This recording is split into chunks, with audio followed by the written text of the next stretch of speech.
Alright, you guys, we have just come out of the fabulous Breath of the Wild 2 extended trailer. Alright, you guys, I didn't really want to wait anymore, so I just have the live presentation here. Also, hi, MaskedNintendoBandit here, and today we're going to be looking at the brand new Breath of the Wild 2 trailer. I'm a little excited. If you can't tell, I'm literally shaking. Here we go. Okay, so the first scene opens up as we see more of the malice tendrils that we saw in the original trailer.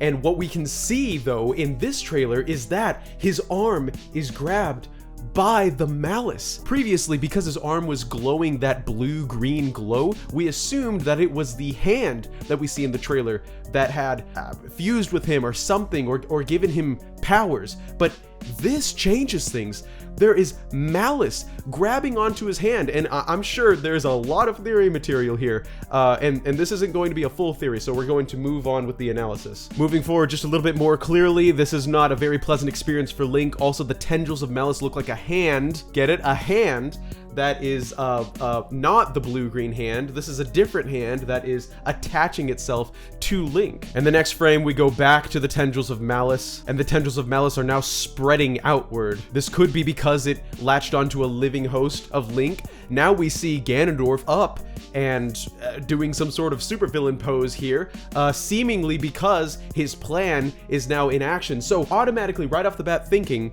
that the malice has come out of Ganondorf and is now attaching itself to Link, a new living host, maybe? Like I said, we're gonna have to theorize about it, but that might be what's happening here, because that malice is definitely attaching itself to Link. Back to the tendrils of malice, which are spreading even more outward now. Eventually, the malice covers the entire screen. And this is extremely interesting, because not only does Zelda fall a little bit, she falls all the way down. Look at this. She's going into an expanse below. Because of this, I assumed that we are actually exploring under the surface. But of course, Aonuma has said that we're actually going to the skies.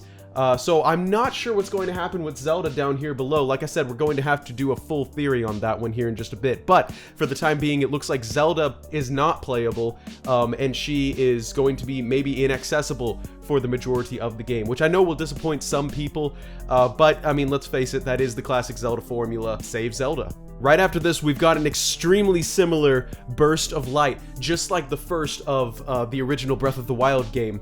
It's like Link is opening his eyes to the new adventure, or in this case, to the adventure in the skies. This is why I thought that we were going beneath the surface at first, but again, like Aonuma said, we are taking to the skies. So somehow, in an extremely similar fashion to Skyward Sword, Link is descending upon lands in the sky. And now that I'm looking at it, actually, I can see that these islands here are floating. And this is the first clear shot that we get of what exactly happened to Link's hand. If we look at it a little bit closer here, we can see that the patterns on his arm resemble the blue-green glowing hand from the original trailer. In fact, it even looks like his arm is taking on a greenish tint under the what looks like brass-colored markings. You can see the infection is spreading a little bit into Link's body here. His hair is much longer here than it was in the original trailer, so this is presumably some time after the events of what we just saw. You can see he also has some new armor, so again, this is presumably a couple adventures after what we just saw. Looks like several things are making a reappearance. Changeable weapons. The Master Sword is not on Link's back, meaning somehow it is taken from Link. Maybe whatever's wrong with his arm prevents him from using the Master Sword because the malice has infused with him. Because the Master Sword is anti-malice, it's anti-Ganon. So if Link now is infused with malice, it would make sense that he cannot currently use the Master Sword. We can see the paraglider making a reappearance. Again, another couple shots of the floating, very clearly floating islands here. We've got some grandeur structures. Let me just say, the design for this new land of, I guess, not Hyrule anymore, is just stunning.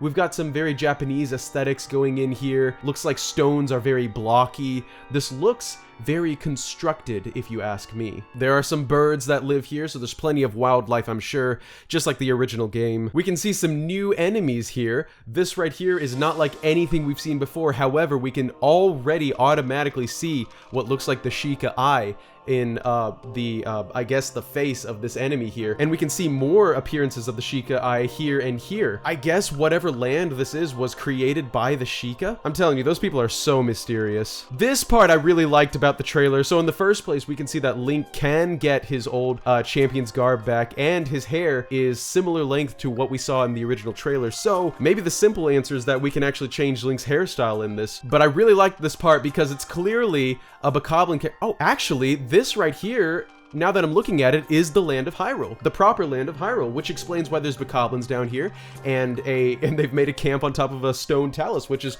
really, really neat. But the fact that Link is on Hyrule means that we'll be able to travel back and forth freely, I'm assuming. And here we have another shot of his arm. So at first the malice had taken his arm, but now it looks like that green glowing luminescent power from the glowing blue-green arm in the original trailer is also infusing with him.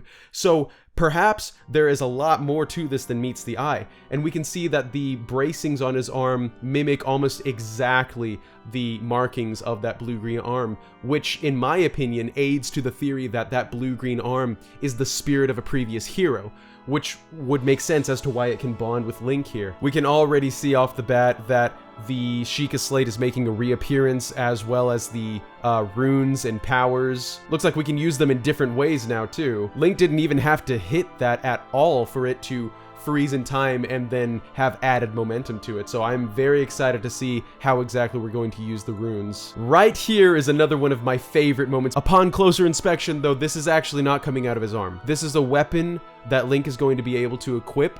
Now, whether or not it'll be breakable, I guess we'll have to find that out. So the splash of water right here is really interesting because to me, it really reminds me of the splash of water.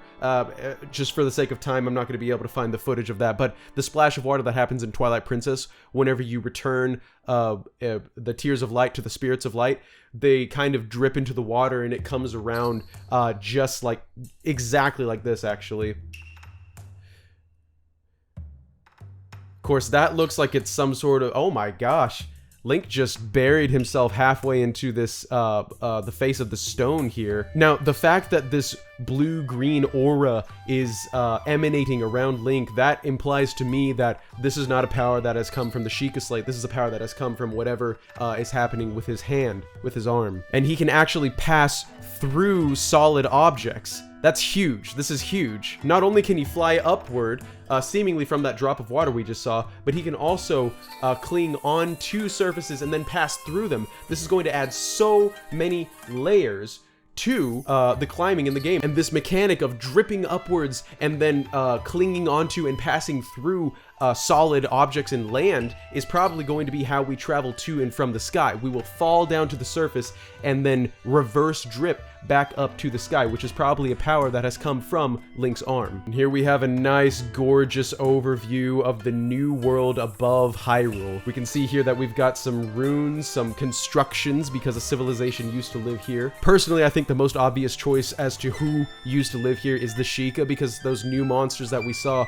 look like they have plenty of Sheikah symbols all over them. And let's face it, the Sheikah are definitely mysterious enough to pull something off like this. And then this is another of my favorite moments. It actually disproves a theory of mine, being that Hyrule Castle is a divine beast, but that's okay, because it proves to us that Ganon is doing exactly what he did in Ocarina of Time. We know it's Ganon because of the malice that is actually the reason why the castle is rising from the ground. And in classic Breath of the Wild fashion, we'll probably be able to enter the castle right off the bat, you know, should we choose to do so. But it looks like it's all going to come back to the castle once again, because like many people predicted, Ganondorf is positioned under that castle, which is where Calamity Ganon had come from in the first place, and where we see all of the malice coming from currently. We can just see this shot of Hyrule, and it looks pretty much the same as we left it. This might be a new construction here. That's not a Sheikah Tower.